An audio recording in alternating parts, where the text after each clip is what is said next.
माशाल्लाह से आज बकरा मंडी में टॉप क्वालिटी की एक बच्चे के साथ शेरा प्रिंट में बकरी पहुंचे, जिसका रेट मालिक से पूछते हैं क्या मांग रहे हैं।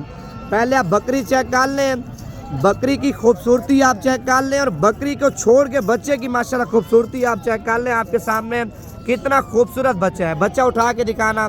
माशाल्लाह बड़ा प्यारा बच्चा है और इससे प्यारे बच्चे का और बकरी का रेट पूछते हैं मालिक से क्या मांग रहे हैं। पहले एक दिल से लाइक कर लें।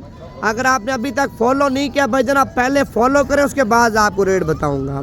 हमारा चेक करवाना है 1 मिनट बकरी का, हमारा चेक करें भाई जान बकरी का। माशाल्लाह अच्छे दूध देने वाली अच्छी और अच्छे बच्चे के साथ बकरी पहुंची है। पहले आप ये चीज़ चेक कर लिया देखें। अच्छा रेट इसका फाइनल बता दो। पहले आप व्हाट्सएप नंबर लिख लें यूसुफ पहलवान का 0340 45 45 743। कितने पैसे मांगे हैं भाई?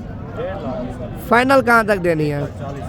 1,40,000 रुपये की माशाल्लाह बकरी आप चेक कर लें भाईजान। ये देखें मेले वाली और बड़ी खूबसूरत और टॉप क्वालिटी की माशाल्लाह बकरी आप चेक कर लें। ये देखें।